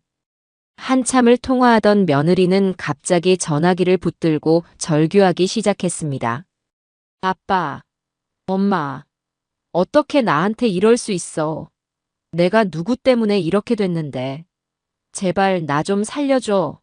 하지만 전화는 끊어진 듯 했고 며느리는 그대로 아스팔트 바닥에 휴대전화를 내동댕이 쳤습니다. 나중에 정 여사를 통해 들은 이야기로는 며느리의 친정 부모는 가문에 먹칠을 한 너 같은 딸은 둔 적이 없다. 다시는 연락하지 말라며 의절을 선언했다고 합니다. 남편에게도 시어머니에게도 그리고 마침내 친부모에게까지 버림받은 그녀는 이제 이 세상에 완벽하게 혼자가 되었습니다. 아들은 판결이 나자마자 그녀에게 이혼 서류를 보냈고 그녀는 반박할 기력조차 없는 듯 순순히 도장을 찍었다고 합니다. 그녀의 화려했던 왕국은 그렇게 한 줌의 먼지처럼 완전히 사라져버렸습니다. 강제 집행이 끝나고 며칠 뒤 저는 마침내 제 집으로 돌아왔습니다. 문을 열고 들어선 집은 텅 비어 있었지만 공기 중에는 아직도 그들의 불쾌한 흔적들이 남아있는 듯 했습니다. 벽지에는 고양이들이 핥힌 자국이 선명했고 바닥 구석구석에는 미처 치우지 못한 고양이 털들이 굴러다녔습니다. 무엇보다도 집 안 전체에 며느리의 값싼 향수 냄새와 동물의 비린내가 뒤섞여 역겨운 악취를 풍기고 있었지요. 저는 이곳에 저와 남편의 소중한 추억을 그냥 더 씌울 수는 없다고 생각했습니다. 과거의 악몽을 완벽하게 지워내고 새로운 시작을 위한 깨끗한 도화지를 만들어야 했습니다. 저는 망설이지 않고 아는 인테리어 업자에게 연락해 집 전체에 대한 대대적인 리모델링 공사를 의뢰했습니다. 공사는 한 달 넘게 진행되었습니다. 저는 며느리가 골랐던 현란하고 속물적인 벽지와 장식들을 모두 뜯어냈습니다. 그리고 그 자리에 제가 평생 좋아했던 따뜻하고 편안한 느낌의 하얀색과 나무색으로 집 안을 채워나갔습니다. 짐승 소굴로 변했던 제 방은 이제는 창문으로 햇살이 가득 들어오는 아늑한 서재 겸 침실로 다시 태어났어요. 남편의 손때가 묻은 낡은 책상과 의자를 깨끗하게 닦아 창가에 두고 벽면에는 우리가 함께 여행했던 곳의 사진들을 걸었습니다. 창고에 처박혀 있던 제 물건들을 하나하나 꺼내 제자리를 찾아줄 때마다 저는 잃어버렸던 제 인생의 조각들을 다시 맞추는 듯한 기분이 들었습니다. 집이 완성되어 가면서 제 마음의 상처도 조금씩 아물어가는 것을 느낄 수 있었어요. 그 사이 아들은 이혼 절차를 모두 마무리하고 작은 월세 원룸을 얻어 독립했습니다. 집행유예 기간 동안은 회사도 제대로 다닐 수 없게 되어 낮에는 건설 현장에서 막노동을 하고 밤에는 대리운전을 하며 자신과 며느리가 졌던 빚을 갚아나가기 시작했습니다. 아들은 제게 단 한 번도 금전적인 도움을 요청하거나 용서를 강요하지 않았어요. 대신 주말마다 제 집 공사 현장에 나타나 묵묵히 일을 돕기 시작했습니다. 무거운 자재를 나르고 공사가 끝난 뒤에는 빗자루를 들고 주변을 청소했습니다. 제가 아무리 그만하라고 손사래를 쳐도 아들은 아무 말 없이 땀을 뻘뻘 흘리며 자신의 일을 할 뿐이었습니다. 어머니, 이것은 제가 당연히 해야 할 일입니다. 어머니께 지은 죄를 생각하면 저는 평생을 이렇게 속죄하며 살아도 부족합니다. 공사가 끝난 후에도 아들은 주말마다 집을 찾아와 마당에 잡초를 뽑고 낡은 담벼락을 보수하고 무거운 쓰레기를 내다 버렸습니다. 아들은 집 안으로 들어오려 하지 않았고 저 또한 들어오라고 말하지 않았습니다. 우리는 그저 말없이 각자의 자리에서 서로의 존재를 느끼며 상처난 관계를 회복하기 위한 아주 길고 더딘 첫걸음을 내딛고 있었습니다. 마침내 모든 공사가 끝나고 집이 완벽하게 새로운 모습으로 탈바꿈했을 때 저는 문득 텅 비어있는 아들 내외의 방을 바라보았습니다. 불쾌한 기억이 서려있던 그 공간을 어떻게 할까 고민하다 문득 평생 가슴속에 품고만 있었던 오랜 꿈이 떠올랐습니다. 그것은 바로 저만의 작은 전통 디저트 공방을 여는 것이었어요. 저는 젊은 시절부터 떡이나 한과 같은 우리 전통 다과를 만드는 솜씨가 제법 좋았습니다. 동네에 잔치가 있을 때마다 불려다니며 솜씨를 뽐내기도 했었지요. 저는 더 이상 과거에 얽매여 슬퍼하거나 분노하며 남은 인생을 낭비하고 싶지 않았습니다. 이제는 온전히 저 자신을 위한 즐겁고 보람 있는 삶을 살고 싶었어요. 저는 곧바로 실행에 옮겼습니다. 관할 구청에 정식으로 사업자 등록을 하고 비어있던 방을 환하고 위생적인 조리 공간으로 꾸몄습니다. 그리고 제 오랜 친구인 정 여사의 도움을 받아 동네 주민들과 근처에 사는 외국인들을 대상으로 하는 작은 강좌를 열었습니다. 처음에는 과연 사람이 올까 걱정했지만 제 진심이 담긴 맛이 입소문을 타면서 공방은 금세 활기를 띠기 시작했습니다. 고사리 같은 손으로 약과의 모양을 찍는 아이들, 난생 처음 맛보는 한국의 단맛에 감탄하는 외국인들, 그리고 제게 한 수 배우겠다며 찾아오는 동네 아주머니들. 제 집은 이제 더 이상 원망과 다툼의 공간이 아니었습니다. 사람들의 웃음소리와 달콤한 냄새가 가득한 행복하고 따뜻한 공간으로 다시 태어난 것입니다. 어느 맑은 가을날 오후, 저는 마당에서 수강생들과 함께 갓 쪄낸 송편을 나누어 먹고 있었습니다. 담장 너머로 땀에 젖은 작업복 차림의 아들이 잠시 걸음을 멈추고 이쪽을 바라보는 것이 보였습니다. 아들의 눈에는 부러움과 회한, 그리고 아주 작은 기쁨 같은 복잡한 감정이 서려 있었어요. 저는 잠시 아들을 바라보다 조용히 고개를 돌려 수강생들에게 웃으며 말했습니다. 자, 여기 떡 좀 더 드세요. 아직 많이 남았답니다. 저는 아직 아들을 완전히 용서하지 못했습니다. 아마 평생을 가도 그 상처가 완전히 아물지는 않겠지요. 하지만 저는 더 이상 과거의 아픔에 저를 가두지 않기로 했습니다. 저는 제 집을 되찾았고 제 인생의 온전한 주인이 되었습니다.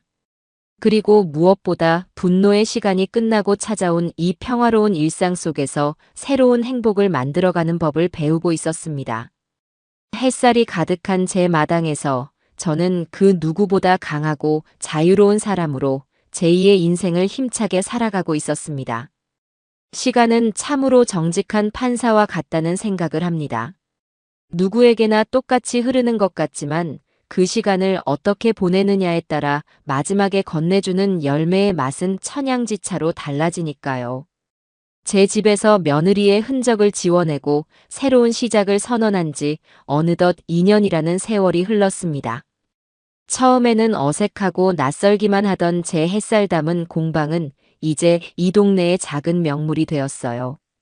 제법 손맛이 좋다는 입소문이 퍼져 이제는 동네 주민들뿐만 아니라 멀리서 일부러 찾아오는 수강생들까지 생겨났지요.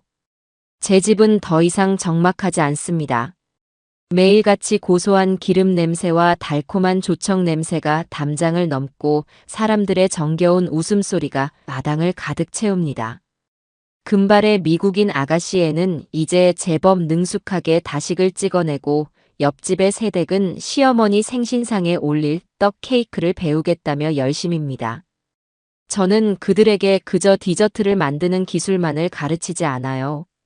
쌀을 빻아 고운 가루를 내고 제철 과일로 정성껏 색을 입히는 과정 속에 담긴 우리 조상들의 지혜와 기다림의 미학을 함께 이야기해 줍니다. 그러면 모두들 신기하다는 듯 눈을 반짝이며 제 이야기에 귀를 기울여 주지요. 저는 이 시간을 통해 비로소 깨달았습니다. 누군가에게 무언가를 베풀고 가르치는 기쁨이 얼마나 큰지를요. 지난 세월, 저는 아들 내외에게 모든 것을 내어주는 삶을 살았지만 그들에게는 그것이 당연한 의무였을 뿐 감사의 대상이 아니었습니다. 하지만 지금 제 곁의 사람들은 제가 건네는 작은 떡 한 조각에도 진심으로 고마워하고 행복해합니다. 저는 이들과 함께 웃고 이야기하며 제 인생의 주름살 속에 숨어있던 단단한 행복을 하나씩 발견해 나가고 있었어요. 아들은 그 2년 동안 단 한 주도 거르지 않고 주말마다 집을 찾아왔습니다. 이제는 제법 큰 건설사의 정규직으로 다시 채용되어 안정적인 삶을 살고 있었지만 그의 주말 속죄는 멈추지 않았어요. 그는 더 이상 제게 용서를 구하지 않았습니다. 그저 묵묵히 마당에 잡초를 뽑고 삐걱거리는 대문을 손보고 계절이 바뀔 때마다 텃밭에 새로운 모종을 심었습니다. 봄이면 향긋한 쑥을 심었고 여름이면 탐스러운 토마토를, 가을이면 실한 무와 배추를 심었지요. 마치 자신의 죄를 씻어내듯 그렇게 쉼없이 땅을 일구고 땀을 흘렸습니다. 저는 그런 아들에게 단 한 번도 따뜻한 밥 한 끼 차려주거나 집 안으로 들어오라고 말하지 않았습니다. 그것은 아들이 스스로 정한 형벌이었고 저는 그 형기가 끝나기를 그저 지켜볼 뿐이었습니다. 그러던 어느 가을날 제 생일이었습니다. 공방 수업을 모두 마치고 저녁 준비를 하고 있는데 대문 밖에서 아들이 저를 불렀습니다. 어머니, 잠시만요. 창문 너머로 보니 아들의 손에는 자그마한 화분 하나가 들려 있었어요. 화려한 꽃다발도 값비싼 선물도 아니었습니다. 수수하지만 은은한 향기를 가진 보랏빛 국화 화분이었지요. 아들은 그 화분을 대문 안쪽 마당 한편에 조심스럽게 내려놓으며 말했습니다. 생신 축하드려요, 어머니. 어머니가 좋아하시는 꽃이라 사왔습니다. 그리고는 예전처럼 아무 말 없이 돌아서서 가려고 했습니다. 그 뒷모습을 보는데 제 마음속에서 무언가 아주 단단했던 것이 툭 하고 부러지는 소리가 났습니다. 2년이라는 시간 동안 아들이 흘린 땀방울이 마침내 제 얼어붙었던 마음의 땅을 녹여낸 것일까요? 만서가. 제 부름에 아들의 어깨가 움찔하며 멈춰 섰습니다. 저는 현관문을 열고 마당으로 나섰습니다. 그리고는 제 평생 처음으로 아들에게 아주 낯선 말을 건넸습니다. 차나 한잔하고 가거라. 아들은 믿을 수 없다는 표정으로 저를 돌아보았습니다. 그렁그렁한 눈으로 저를 바라보는 아들을 데리고 저는 2년 만에 처음으로 아들을 집 안으로 들였습니다. 깨끗하게 정돈된 거실과 예전 제 방이었던 서재를 둘러보는 아들의 눈은 내내 붉게 젖어 있었어요. 저는 따뜻한 대추차와 방금 만든 곶감마리를 아들 앞에 내어주었습니다. 우리는 한참 동안 아무 말 없이 차만 마셨습니다. 어색한 침묵 속에서 아들이 먼저 어렵게 입을 열었습니다. 어머니 집이 참 좋아졌네요. 어머니를 많이 닮았어요. 저는 그저 희미하게 웃으며 대답했습니다. 그래. 이제야 진짜 내 집 같구나. 아들은 자신이 저지른 사기 대출금을 모두 갚았다고 했습니다. 그리고 앞으로는 그 어떤 욕심도 부리지 않고 성실하게 땀 흘리며 자기 힘으로 살아가겠다고 다짐하더군요. 저는 그 말을 조용히 들어주었습니다. 그리고 찻잔을 내려놓으며 말했습니다. 이제 그만하거라. 아들은 제 말의 뜻을 이해하지 못하고 고개를 들었습니다. 네. 주말마다 와서 고생하는 거 이제 그만하라고. 너도 이제 네 인생을 살아야지. 언제까지 그렇게 죄인처럼 살 것이냐? 제 말에 아들의 눈에서 기어이 눈물 한 방울이 툭 하고 떨어졌습니다. 저는 손을 뻗어 아들의 어깨를 가만히 토닥여 주었습니다. 완벽한 용서는 아니었습니다. 하지만 그것은 아들의 오랜 속죄를 이제는 거두어 주겠다는 어미로서 내어줄 수 있는 최대한의 화해의 손길이었어요. 며칠 뒤 정 여사가 공방에 놀러와 제게 조심스럽게 한 가지 소식을 전해주었습니다. 우연히 시장 근처의 허름한 식당에 갔다가 그곳에서 그릇을 닦고 있는 며느리 한주연을 보았다는 것이었습니다. 화려했던 예전의 모습은 온데간데 없이 화장기 없는 얼굴에 깊은 주름이 패고 손은 세제에 불어 거칠어져 있었다고 해요. 막대한 세금과 빚을 갚기 위해 식당 일을 전전하고 있지만 씀씀이를 줄이지 못해 여전히 힘겹게 살고 있으며 그녀 곁에는 아무도 남아있지 않다고 했습니다. 그 소식을 전해 듣는 제 마음은 이상하리만치 잔잔했습니다. 어떤 통쾌함도 어떤 미움도 심지어 어떤 동정심도 일어나지 않았어요. 그저 그렇게 되었구나 하는 담담한 생각만이 스쳐 지나갈 뿐이었습니다. 그녀는 이제 제 인생과는 아무런 상관이 없는 아주 멀고 희미한 타인이 되어버린 것입니다. 미워하는 마음마저 사라졌을 때 비로소 그 사람에게서 완전히 해방될 수 있다는 것을 저는 그때 깨달았습니다. 이제 저는 저녁마다 서재 창가에 앉아 남편의 사진을 보며 하루를 정리하는 습관이 생겼습니다. 여보, 보고 있어요? 나 아주 잘 지내고 있어요. 당신이 평생을 바쳐 지켜온 이 집, 제가 아주 예쁘게 가꾸고 있답니다. 만석이도 이제 철이 들었어요. 하늘에서 너무 걱정하지 말아요. 사진 속 남편은 여전히 인자한 미소로 저를 바라보고 있습니다. 저는 알고 있습니다. 저를 강하게 만든 것은 증오가 아니었다는 것을요. 제 자신을 그리고 남편과 함께한 이 소중한 삶을 지키고 싶다는 간절한 사랑이었습니다. 그 사랑이 있었기에 저는 절망의 늪에서 스스로 걸어 나올 수 있었던 것입니다. 창밖을 보니 어느새 아들이 마당 한편에 심어두고 간 국화 화분에서 보랏빛 꽃망울이 수줍게 피어나고 있었습니다. 제 인생의 길고 추웠던 겨울이 끝나고 마침내 따스한 온기가 가득한 새로운 계절이 찾아온 것입니다. 저는 이제 더 이상 과거를 돌아보며 슬퍼하지 않을 겁니다. 제게는 가꾸어야 할 아름다운 정원이 있고 함께 웃을 수 있는 좋은 이웃들이 있으며 무엇보다 온전히 제 의지대로 살아갈 수 있는 빛나는 내일이 있으니까요. 제 정원에는 오늘도 어김없이 향기로운 꽃이 피어나고 있습니다.